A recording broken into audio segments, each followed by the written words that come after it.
कांग्रेस महाधिवेशनमा 134 पदका लागि 491 जना चुनावी प्रतिस्पर्धामा 2 पदाधिकारी सहित 57 जनाले लिए उम्मेदवारी फिर्ता। नेपाली कांग्रेसको केन्द्रीय कार्यसमिति सदस्यका लागि 491 जना चुनावी मैदानमा उत्रिएका छन्। काठमाडौँमा जारी 14औं महाधिवेशनमा नयाँ केन्द्रीय कार्यसमिति सदस्यका लागि 491 जना चुनावी प्रतिस्पर्धामा उत्रिएका हुन्। 13 जना पदाधिकारी सहित 134 पदका 491 जना चुनावी प्रतिस्पर्धामा उत्रिएका हुन्। शनिबार 558 जनाले उम्मेदवारी दर्ता गरेका मध्ये आइतबार 57 जनाले आफ्नो मनोनयन फिर्ता लिएसँगै 491 जना चुनावी मैदानमा रहेका हुन्। सभापतिका प्रत्याशी युवराज न्यौपाने, सहमहामन्त्रीमा थारू तर्फका प्रत्याशी सुरेन्द्र प्रसाद चौधरी र 55 जना विभिन्न क्लस्टरका सदस्यका प्रत्याशीले मनोनयन फिर्ता लिएका छन्। मनोनयन फिर्ताका लागि दिएको समयमा एक सभापति, एक सहमहामन्त्री सहित 57 जनाले उम्मेदवारी फिर्ता लिएसँगै 491 जना चुनावी मैदानमा रहेका कांग्रेस निर्वाचन समितिले जनाएको छ। 54 जनाले फिर्ता लिनु भएको छ। एकजना सभापतिमा युवराज भन्ने भाइले गर्नुभएको थियो, युवराज न्यौपाने भन्ने उहाँको, र अनि त्यहाँबाट सहमहामन्त्रीमा चाहिँ उम्मेदवारी दिने सुरेन्द्र प्रसाद चौधरी, 2 जना पदाधिकारीमा, बाँकी अरू विभिन्न सदस्य पदमा चाहिँ उम्मेदवारी दिनु उनीहरूले फिर्ता गर्नुभएको छ। अहिलेसम्म हामीसँग 55 जनाले फिर्ता गरेको रेकर्ड हामीसँग प्राप्त भएको छ। यसो गर्दा अब हाम्रो टोटल कति उम्मेदवार भयो त भन्दाखेरि 548 मा 55 जना माइनस गर्दा जति बाँकी रहे त्यति चाहिँ अब चुनावी मैदानमा बाँकी रहनुभयो। मतदान सोमबार बिहान 8 बजेदेखि सुरु हुने निर्वाचन समितिले जानकारी दिएको छ। महाधिवेशनमा कांग्रेसका 4743 महाधिवेशन प्रतिनिधिले मतदान गर्नेछन्। कांग्रेस विधान अनुसार सभापतिका उम्मेद्वारले जितका लागि 50% भन्दा बढी मत ल्याउनु पर्छ। कुनै पनि उम्मेद्वारले 50% भन्दा बढी मत ल्याउन नसके दोस्रो चरणमा निर्वाचन हुनेछ। नेपाली कांग्रेसको सभापतिमा उम्मेदवारी दिएका युवराज न्यौपानेले उम्मेदवारी फिर्ता लिएका छन्। न्यौपानेले फिर्ता लिएसँगै अब 5 जनाको मात्र उम्मेदवारी कायम रहेको छ। कांग्रेसको सभापतिको उम्मेदवारमा न्यौपाने सहित शेरबहादुर देउवा, प्रकाशमान सिंह, शेखर कोइराला, कल्याण गुरुङ र विमलेन्द्र निधिले उम्मेदवारी दिएका थिए। उनले आफूले उम्मेदवारी फिर्ता लिएसँगै शेखर कोइरालाको प्यानललाई सहयोग गर्ने जानकारी दिए। यो मेरो उम्मेदवारी मैले विशेष समय, विशेष परिस्थिति र विशेष कारणवश 14औं महाधिवेशनले एउटा गतिशील नेतृत्व प्रदान गर्नेछ भन्ने आशा विश्वासका साथ हामीले केही परिस्थितिहरूलाई हेरेर मैले आफ्नो उम्मेदवारी फिर्ता लिएको यहाँहरूलाई जानकारी गराउन चाहन्छु। साथीहरू, यहाँहरूलाई, पत्रकार साथीहरूलाई म यो कुरा पनि बताउन चाहन्छु, नेपाली कांग्रेसको 14औं महाधिवेशनमा हामी 6 जना मैदानमा प्रतिस्पर्धामा थियौँ। 6 जनाको यो प्रतिस्पर्धामा हामीले सबैभन्दा मेरो नेतृत्व, मेरो चाहना, मैले के भनेको थिएँ हिजोदेखि भने नेतृत्व परिवर्तन हुनुपर्दछ। परिवर्तित नेतृत्व गतिशील हुनुपर्दछ। नेपाली कांग्रेसलाई मात्रै होइन, नेपाल देशलाई नै एउटा गतिशील नेतृत्व प्रदान गर्ने खालको एउटा नेतृत्व नेपाली कांग्रेसले चयन गर्नुपर्दछ भन्ने मान्यता सहित मेरो उम्मेदवारी परेको हुनाले मैले परिवर्तन सहितको एउटा गतिशील नेतृत्व सहितको एउटा टिम, डाक्टर शेखर कोइरालाको टिमलाई समर्थन गर्ने गरी आफ्नो उम्मेदवारी फिर्ता लिएको छु। मैले यो बीचमा हिजो उम्मेदवारी मनोनयनपछि आफ्ना शुभेच्छुक सम्पूर्ण साथीभाइसँग सरसल्लाह गरेँ। डाक्टर शेखर कोइरालाको टिम एउटा गतिशील नेतृत्वको टिम, युवाहरूको टिम, सशक्त टिम रहेको कारणले मलाई एउटा चाहिँ मेरो मूल्य मान्यता, मेरो एजेन्डा, मेरो योजना उहाँहरूबाट सम्बोधन हुने भइसकेपछि मैले आफ्नो उम्मेदवारी फिर्ता लिने निर्णय गरेको हुँ। केन्द्रीय निर्वाचन समितिका अनुसार मतदान मङ्सिर 27 गते बिहान 8 बजेदेखि सुरु हुनेछ। सभापतिमा 5 जनाको उम्मेदवारी परे पनि मुख्य प्रतिस्पर्धा भने देउवा र कोइराला बीच हुने अनुमान गरिएको छ। शनिबार 134 पदका लागि 548 जनाले मनोनयन दर्ता गराएकोमा अब त्यो संख्या 493 मा झरेको छ। अब सभापतिमा कल्याण कुमार गुरुङ, प्रकाशमान सिंह, डाक्टर शेखर प्रसाद कोइराला, विमलेन्द्र निधि र शेरबहादुर देउवा प्रतिस्पर्धा हुनेछ। त्यस्तै 2 उपसभापति पदका लागि महेश आचार्य, सुजता कोइराला, डाक्टर चन्द्र भण्डारी, धनराज गुरुङ, दिव्येश्वरी शाह, पूर्ण बहादुर खड्का र विजय कुमार गच्छेदारले प्रतिस्पर्धा गर्नेछन्। त्यस्तै 2 महामन्त्री पदका लागि गगन कुमार थापा, डाक्टर वीरेन्द्र रिसाल, विश्वप्रकाश शर्मा, डाक्टर राजाराम कार्की, प्रदीप पौडेल र डाक्टर प्रकाश शरण महत बीच प्रतिस्पर्धा हुने निश्चित भएको छ। देउवाद्वारा कांग्रेस सभापतिमा हारे सरकारबाट पनि हटाउन सक्ने चिन्ता व्यक्त। सभापतिका आकांक्षी कोइरालाद्वारा 39 बुँदे संकल्प पत्र सार्वजनिक। प्रधानमन्त्री शेरबहादुर देउवाले 14औं महाधिवेशनबाट आफू सभापति चुनिएको खण्डमा सरकार राष्ट्रिय चुनावसम्म टिकिरहने बताएका छन्। आइतबार काठमाडौँमा आयोजित नेपाली कांग्रेसको 14औं महाधिवेशन अन्तर्गत महाधिवेशन प्रतिनिधिहरूलाई बधाई तथा शुभकामना आदान प्रदान कार्यक्रममा बोल्दै प्रधानमन्त्री देउवाले आफू सभापति चुनिएको खण्डमा सरकार राष्ट्रिय चुनावसम्म टिकिरहने बताएका हुन्। प्रधानमन्त्री देउवाले सभापति हारेको खण्डमा नैतिकताले पनि प्रधानमन्त्रीमा बस्न नमिल्ने भन्ने कुरा आइरहेकोले सभापति जित्नै पर्ने आवश्यकता रहेको बताए। उनले यो आफ्नो अन्तिम बेला भएको र सभापति हारेमा सभापति नजित्नेले के देश चलाउँछ भन्ने प्रश्न उठाउने भएकोले पनि जित्नै पर्ने दबाव रहेको बताए। प्रधानमन्त्री देउवाले केपी शर्मा ओलीलाई हटाएर आफू प्रधानमन्त्री बन्न सफल भएको र पार्टी सभापतिमा जिते मात्रै सबै दलहरूलाई लिएर स्थानीय तहदेखि केन्द्रीय तहसम्मको सरकार बनाउने बताए। राष्ट्रिय चुनावसम्मका लागि गाउँको चुनाव, जिल्ला चुनाव, संसदका लागि त्यसै कारण चाहिँ अहिले पार्टी सभापति हारेको खण्डमा शेरबहादुरको नैतिकताले प्रधानमन्त्री बस्नै पाइँदैन भनेर हो हल्ला गर्नेवाला छन् सबैले। त्यस कारणले पनि प्रधानमन्त्री जित्नु मेरो आवश्यक छ, किनकि पार्टी सभापति जित्नु आवश्यक छ। पार्टी सभापति जितेन भने पार्टी सभापति नजित्नेले के देश चलाउँछ भन्छ। सभापति देउवाले आफूलाई महाधिवेशनमा जिताए सबैका माग पूरा गर्ने र नेपाली कांग्रेसलाई कुनै व्यक्तिको नभई सबैको पार्टी बनाउने प्रतिबद्धता समेत जनाए। प्रधानमन्त्री देउवाले राष्ट्रमा प्रजातन्त्र भए मात्रै आफ्ना अधिकारको लागि लड्न सकिने भन्दै प्रजातन्त्र बिनाको देश कल्पना गर्न नसकिने बताए। प्रधानमन्त्री देउवाले प्रजातन्त्र आजको आवश्यकता भएको उल्लेख गरे। उनले पूर्व प्रधानमन्त्री तथा नेकपा एमालेका अध्यक्ष केपी शर्मा ओलीको सरकारमा भएको कोलाहा आफू नेतृत्वमा पुगेपछि शान्त भएको बताए। प्रधानमन्त्री देउवाले अहिलेको समयमा कांग्रेस पार्टीले जित्न जरुरी रहेको र आफ्नो पार्टीले जितेको खण्डमा मात्रै देश अघि बढ्न सक्ने बताए। त्यसैकारण प्रजातन्त्र आजको आवश्यकता जरुरी कुरा हो। तपाईँले हेर्नुभएको त्यो अस्ति थियो ओलीको सरकार हुँदाखेरि कस्तो हालत थियो, अहिले कति हल्का भएको छ। त्यसैले चाहिँ नि अहिलेको बेला यो चाहिँ कांग्रेस पार्टी जित्नु जरुरी छ। कांग्रेस पार्टी जितेको खण्डमा मात्रै अगाडि बढ्न सक्छ। त्यसका लागि चाहिँ यो महाधिवेशन अत्यन्तै महत्त्वपूर्ण छ। यो महाधिवेशनमा मैले पनि आफूलाई उम्मेदवार दिएको जस्तो मलाई थाहै छ। के अरे प्रधानमन्त्री देउवाले नेपालको संविधान बचाउन, आदिवासी जनजातिको हक अधिकार सुनिश्चित गर्न, महिलाहरूलाई उचित अधिकार प्रदान गर्न आवश्यक रहेको बताउनुभयो।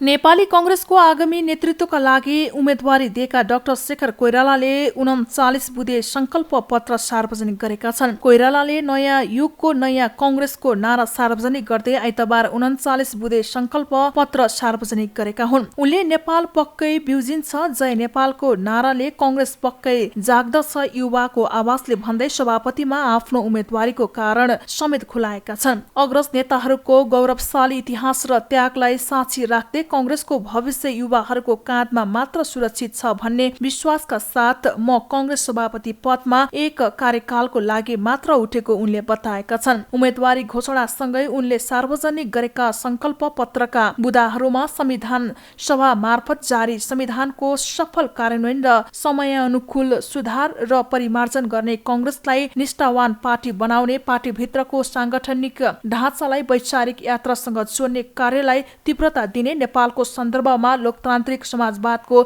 स्पष्ट खाका तयार गर्ने उल्लेख छ। वैचारिक रूपमा अन्तर्राष्ट्रिय लोकतान्त्रिक समाजवादी राष्ट्रहरूसँग नयाँ ढंगबाट सम्बन्ध विस्तार गर्ने, लोकतान्त्रिक मूल्य अर्थात् कानूनी शासन, जनताप्रति उत्तरदायी सरकार र पारदर्शी शासन पद्धतिलाई नेपाली कांग्रेसको मूल मन्त्र बनाउने, सरकार र पार्टी सञ्चालनको विधि र प्रक्रियामा लोकतन्त्रका पक्षलाई मूल मन्त्र बनाउने पनि कोइरालाले बताएका छन्। त्यस्तै संकल्प पत्रमा देशको सार्वभौम सत्ता, अखण्डता र स्वाभिमानमा आँच आउने कुनै पनि देशी र विदेशी दबाव, प्रभाव र प्रलोभनलाई निरुत्साहित गर्ने र त्यस्ता कार्य गर्ने नदिन नागरिक सचेतनाको कार्यक्रमका लागि पार्टीले बहस सञ्चालन गर्ने कोइरालाको भनाइ छ। पार्टीलाई निरन्तर रूपमा क्रियाशील बनाउने, पार्टीका विभिन्न तहमा नेतृत्वदायी भूमिका निर्वाह गर्नेलाई पब्लिक फोरममा सम्बोधन गर्ने लगायतका संकल्प पनि कोइरालाले बताएका छन्।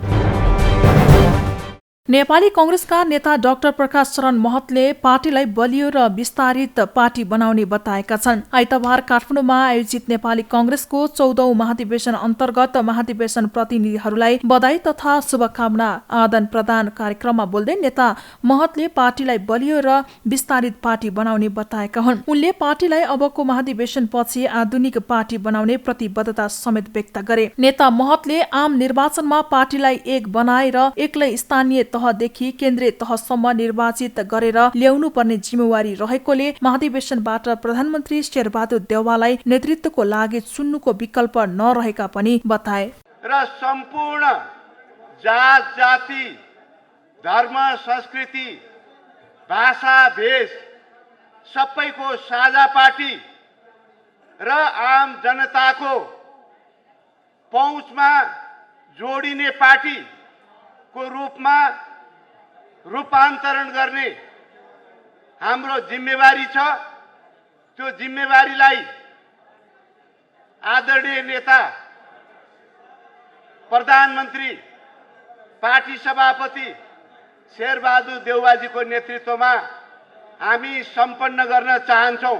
हामीले एकै नेपाली कांग्रेसले स्थानीय तहदेखि केन्द्र तहसम्म निर्वाचित गरेर ल्याउनु छ। कार्यक्रममा नेपाली कांग्रेसका नेता प्रदीप पौडेलले पार्टीमा संरचनागत समावेशिताको आधार बने पनि सदस्यतामा अझै समावेशिता नभएको बताए। उनले आगामी दिनमा पार्टीमा रहेका कमी कमजोरीलाई गम्भीरताका साथ लिएर अघि बढ्नुपर्ने बताए। नेता पौडेलले बीपी कोइरालाको समयमा पार्टीमा रहेको धारिलो वैचारिकतालाई अहिले पनि उपयोग गर्नुपर्ने आवश्यकता औलाए। उनले समाजमा भएका विकृतिलाई चिर्नका लागि काम गर्नुपर्ने पनि बताए। बीपी कोइरालाको समयमा नेपाली कांग्रेस पार्टी वैचारिक पक्षमा जुन ढङ्गबाट धारिलो थियो, त्यही ढङ्गबाट त्यही रूपमा नेपाली कांग्रेसलाई धारिलो बनाउन आवश्यक छ।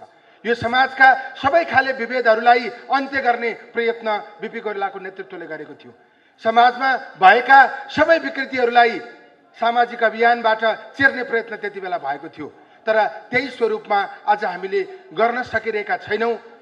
त्यो हाम्रो कमजोरी हो। अबका दिनमा हामीले त्यो कुरालाई गम्भीर ढङ्गबाट लिएर अगाडि बढ्न आवश्यक छ। नेता पौडेलले नेपाली कांग्रेसभित्र बृहत एकता कायम गर्न आवश्यक रहेको बताउँदै कार्यकर्ताहरूको भावनालाई प्रतिनिधित्व हुने गरी नेतृत्व चयन गर्न आवश्यक रहेको बताए। उनले पार्टीका नेताहरू भावनात्मक रूपमा एक हुन नसकेको भन्दै अन्तर सम्बन्धलाई व्यवस्थित गरी एउटा कांग्रेसीलाई चोट लाग्दा सबैलाई दुख्ने स्थिति सिर्जना गर्नुपर्ने बताए। पार्टीमा हार्ने प्रधानमन्त्रीले मुलुकलाई चुनावमा नलैजाने कांग्रेस नेता सिटौलाको भनाई। महामन्त्रीका उम्मेद्वार पौडेलले औलाए बृहत एकताको आवश्यकता।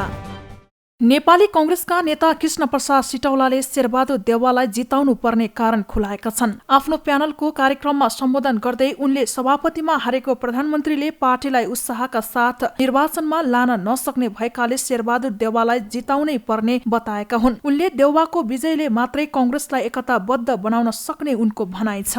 एउटा मेरो आशा छ, यो सरकारी निर्वाचनसम्म पुग्छ, निर्वाचन स्वतन्त्र हुन्छ, निष्पक्ष हुन्छ, धाँधली रहित हुन्छ, त्रास रहित हुन्छ, जनताले आफ्नो मत अभिव्यक्त गर्न पाउँछन् त्यस बेलामा र परिणाम सही ढङ्गले आउँछ भन्ने मलाई विश्वास छ। यो सरकार रहेन भने मान्नु होला एकपटक मात्र गृहमन्त्री एकजना वामपन्थी नेता बन्दा 54 सालको स्थानीय निर्वाचनमा हामीले के भोग्नु परेको छ। साँच्चै नै प्रधानमन्त्री कम्युनिस्ट पार्टीको नेता बन्दा यो देशको निर्वाचन कस्तो होला। मेरो मान्यता के रहेको थियो, ओलीजीको सरकारको कार्यकालमा उहाँले जसरी अदालतले आफ्नो अनुकूल हिँडाउन खोज्नुभयो, संवैधानिक निकायलाई आफ्नो अनुकूल हिँडाउन खोज्नुभयो, प्रहरी प्रशासनलाई जसरी आफ्नो सेवकको रूपमा व्यवहार गर्न थाल्नुभयो, मलाई त लाग्यो आउने निर्वाचन ओलीजीले गर्ने निर्वाचन हुन्न, निर्वाचन कब्जा हुन्छ, कम्बोडिया जस्तो नेपाल बन्छ। मतदाताहरूले मत हाल्न पाउँदैनन्, मत हाले पनि मतगन्ती सही ढङ्गले हुँदैन, झगडा लगाइन्छ, बाहिर रखेटी लेखिन्छ, मत परिणाम घोषणा गरिन्छ, फलाना जित्यो भनेर प्रमाणपत्र वितरण गरिन्छ भनेर त्रासदीबाट आज हामीले मुक्ति पाएका छौँ। त्यही भएर यो सरकारलाई जोगाएर हामीले निर्वाचनमा पुग्नुपर्छ। एक अब प्रश्न छ ठ्याक्कै यस्तो बेलामा निर्वाचन टाढा छैन, एकदम नजिक छ, 3-4 महिनापछि हाम्रो सामान्य निर्वाचन छ। यस्तो बेलामा आज हामीहरू महाधिवेशन गर्दैछौँ। यो महाधिवेशनमा हाम्रो सभापतिको एउटा उम्मेदवार हुनुहुन्छ सभापति शेरबहादुर देउवा, अरू साथी हुनुहुन्छ, अरू साथी कम हुनुहुन्न, म कसैकोमा कमजोरीको पक्षमा जाने म चाहन्छु। तर प्रश्न के छ मेरो दिमागमा मलाई लाग्ने कुरा भने अब सभापति पदमा हारेको प्रधानमन्त्री बोकेर हामी जाने निर्वाचनमा कि सभापति पदमा जितेको उत्साहित प्रधानमन्त्री बोकेर जाने निर्वाचनमा?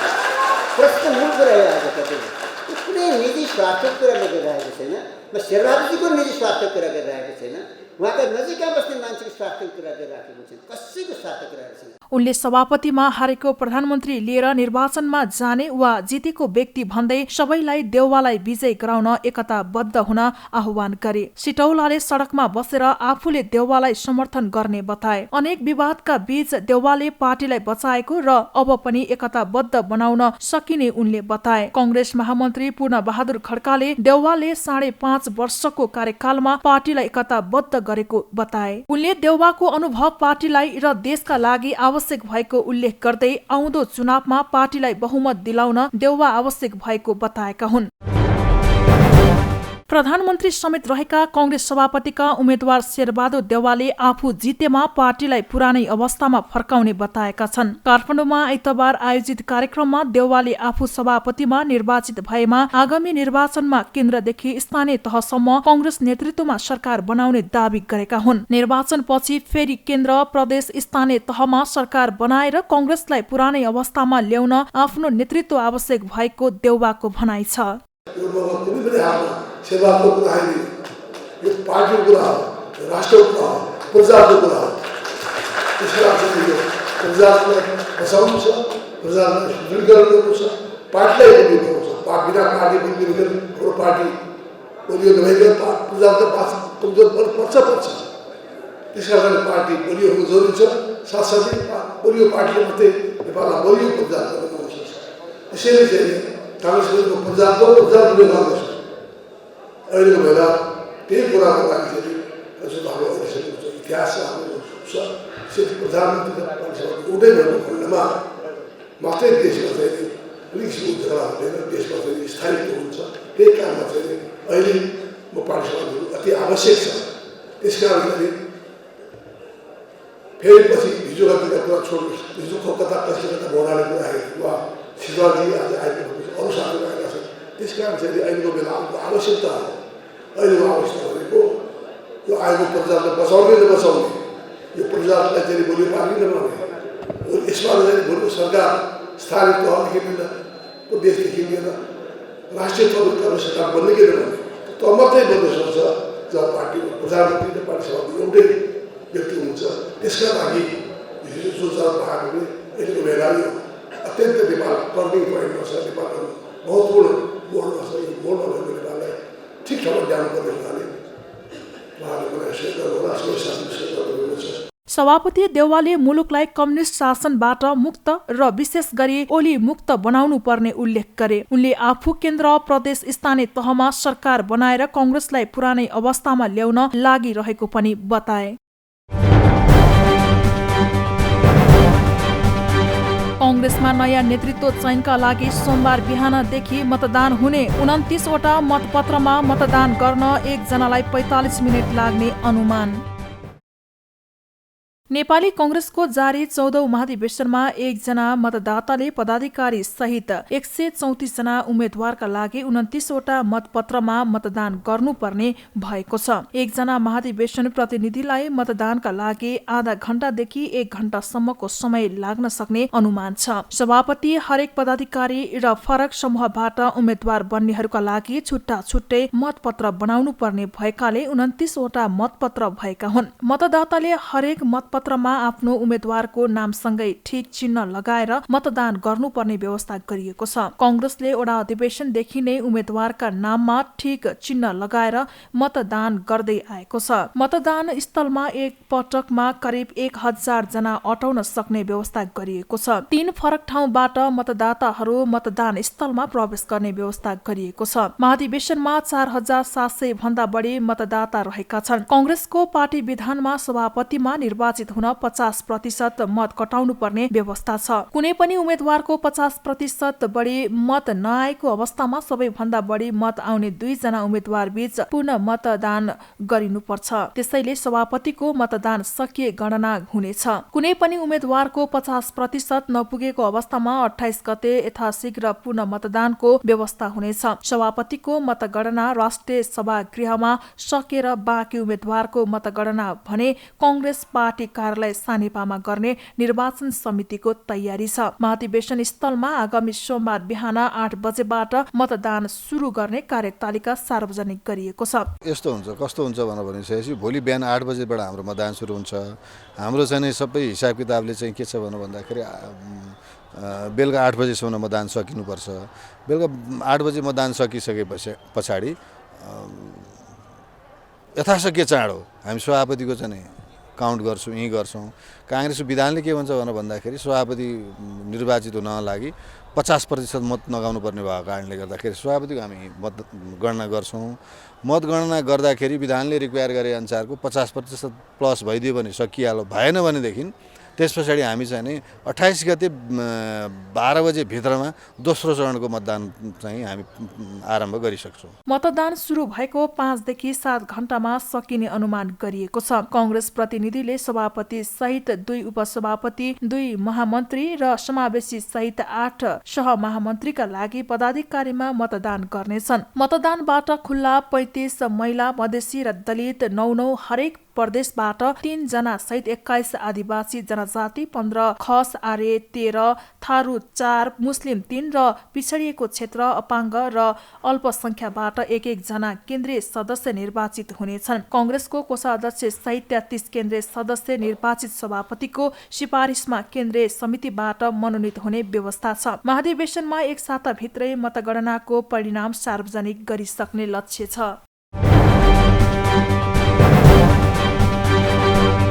कर्णाली स्वास्थ्य विकास प्रतिष्ठानमा MBBS को अध्ययन सुरु। राष्ट्रपति भण्डारीद्वारा अध्यापनको औपचारिक शुभारम्भ।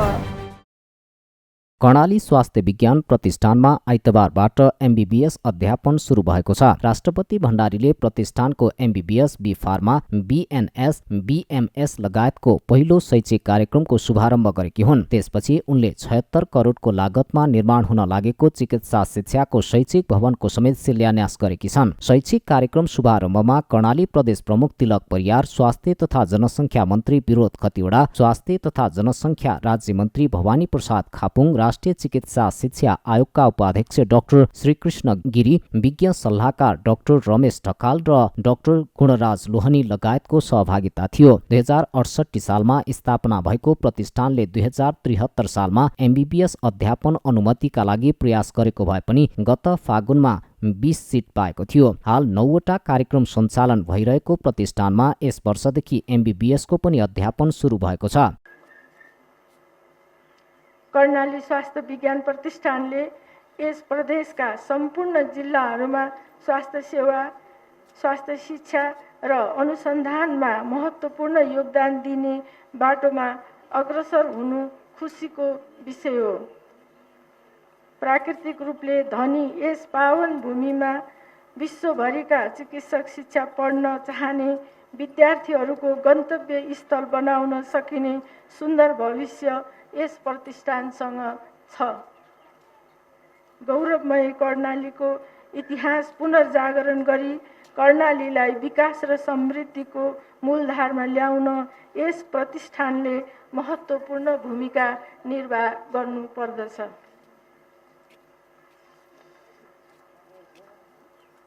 यसबाट कर्णालीको मुहार फेरिनेछ भने यससँगै हाम्रो मुलुककै प्रतिष्ठा पनि उच्च हुँदै जाने विश्वास गर्न सकिन्छ। चिकित्सा शिक्षा आयोगले प्रतिष्ठानमा MBBS अध्यापनका लागि 20 जनाको कोटा छुट्याएकोमा 19 जनाले भर्ना गरेका छन्। त्यसैगरी बी फार्मेसीतर्फ 20 जनाको कोटा रहेकोमा 11 जना, BNS तर्फ 16 जना, BMS तर्फ 8 जना र BPS तर्फ 6 जना विद्यार्थी भर्ना भएका छन्। एमाले केन्द्रीय समिति बैठकद्वारा 44 जना सदस्य मनोनित, पोलिट ब्युरो र स्थायी कमिटी समेत गठन गरिए तापनि तोकियो।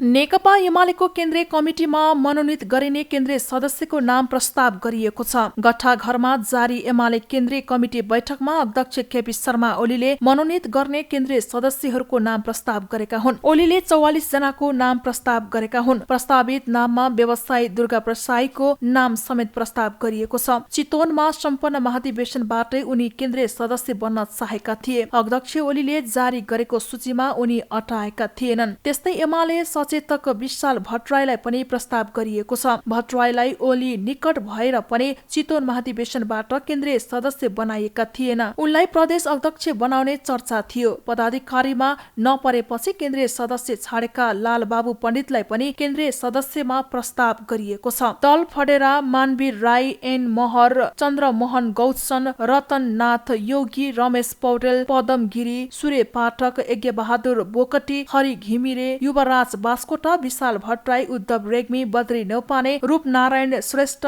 र प्रेम दङ्गाल केन्द्रीय सदस्य बनेका छन्। त्यस्तै हरिकृष्ण व्यञ्जनकार, सुभाष देवकोटा, भीम केसी, लालबाबु पण्डित, इन्दिरा गौतम, सरस्वती चौधरी, यमुना रोका, उमा कोइराला, कल्पना चापागाई, आशा विक, नयन कला ओझा, मन्जु गुरुङ, विमला अर्याल र इन्दिरा सञ्जेल पनि केन्द्रीय सदस्यमा अटेका छन्। गीता कार्की, शान्ति अधिकारी, रुक्मिणी राणा, सविता यादव, तारादेवी गुरुङ, विषमलाल अधिकारी र रेशम लामा पनि केन्द्रीय सदस्यमा परेका छन्।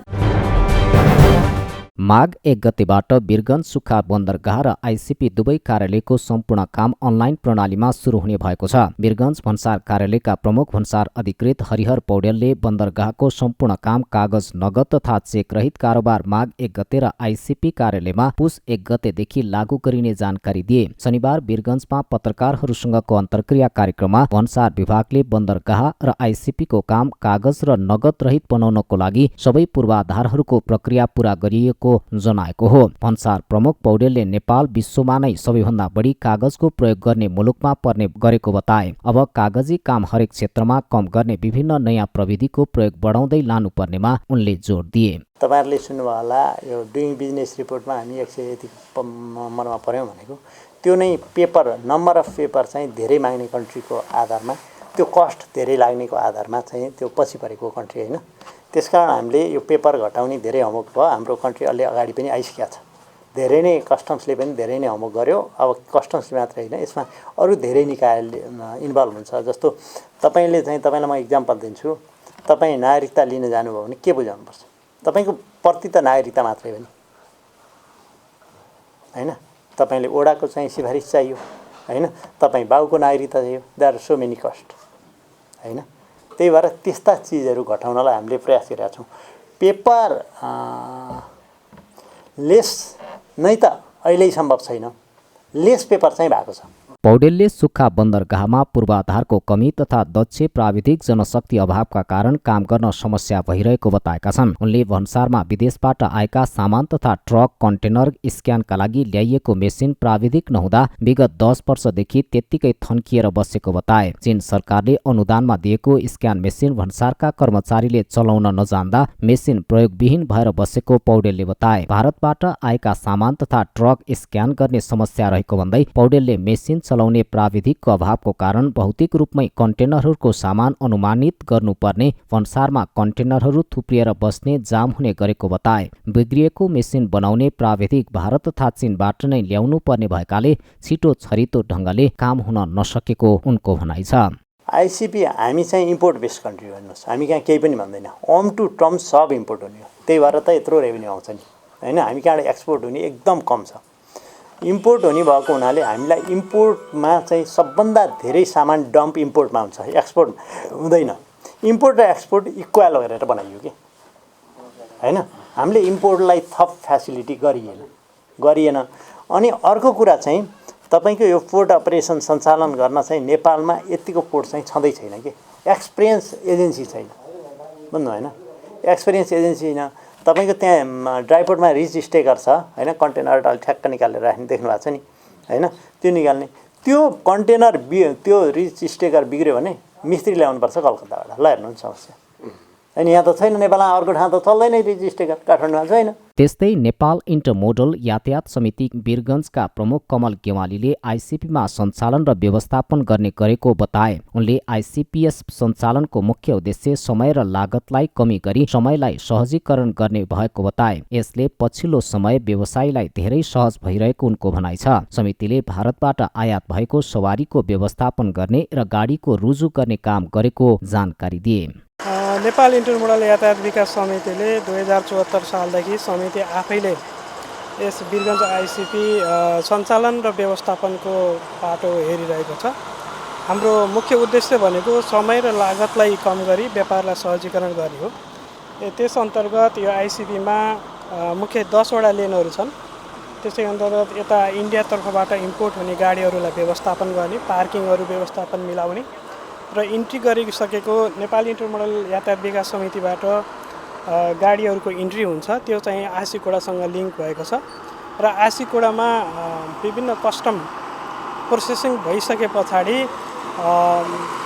त्यो गाडी चाहिँ इन्टरमोडल यातायात विकास समितिको बिलिङ पश्चात नेपाल गेटबाट एक्जिट हुने प्रोसेस हुन्छ र इन्ट्री र एक्जिटको काम चाहिँ अहिले इन्टरमोडलले नै गरिरहेको छ। वीरगञ्ज भन्सारले विदेशबाट आयात भएका सामानलाई नियमन गर्न ग्रिन, येलो, ब्लू र रेड लेन बनाएको छ। र सेन्ट्रल जोन महिला भलिबलका लागि 12 खेलाडी छानिए। लक्ष्मी चन्दले पहिलो पटक राष्ट्रिय टोलीमा स्थान बनाइन्। बङ्गलादेशको ढाकामा आयोजना हुने एसियन सिनियर सेन्ट्रल जोन पुरुष तथा महिला भलिबल च्याम्पियनसिपका लागि राष्ट्रिय महिला टिमको घोषणा भएको छ। 12 सदस्य नेपाली राष्ट्रिय महिला टोलीको नाम सार्वजनिक हुँदा लक्ष्मी चन्दले पहिलो पटक राष्ट्रिय टोलीमा स्थान बनाउँदा त्रिभुवन आर्मी क्लबकी कृपा अधिकारी र मनिषा चौधरीले टोलीमा पुनरागमन गरेका छन्। करिब 1 महिनाको प्रशिक्षण पछि बङ्गलादेशमा आयोजना हुने एसियन सिनियर सेन्ट्रल जोन पुरुष तथा महिला भलिबल च्याम्पियनसिपका 12 सदस्य राष्ट्रिय महिला टोलीको नाम नेपाल भलिबल संघले सार्वजनिक गरेको छ, जसमा केही अनुहारले राष्ट्रिय टोलीमा पुनरागमन गर्दा एक नयाँ अनुहारको नाम टोलीमा थपिएको छ। केही अनुभवी खेलाडी सहित मुख्य प्रशिक्षक जगदीश भट्टले 12 खेलाडीलाई समावेश गर्दै त्रिपुरेश्वर स्थित राष्ट्रिय खेलकुद परिषदको कभर हलमा तयारीलाई तीव्रता दिइरहेका छन्। अघिल्लो संस्करणको च्याम्पियन भएको नाताले नेपाललाई उपाधि रक्षा गर्नु छ, सो अनुसार टोलीले कडा मेहनत गरिरहेको छ। कोरोना महामारीका कारण तय भएका केही प्रतियोगिता स्थगित भएसँगै लामो समयपछि कोर्टमा फर्किएका खेलाडीमा सुरुवाती चरणमा फिटनेस समस्या देखिएपछि अहिले टोली लयमा फर्किएको नेपाली टोलीका प्रशिक्षक जगदीश भट्टले बताए। नेपाल भलिबल निर्णय अनुसार हामीले ट्रेनिङलाई तुरुन्तै रन गरेको हो हैन, त्यसले गर्दाखेरि अब हामी चाहिँ हाम्रो खेलाडीको फिटनेसमा अलि समस्या देखेको थियो। अहिले आएर ठ्याक्कै रिकभरी भएको अवस्था पनि छ।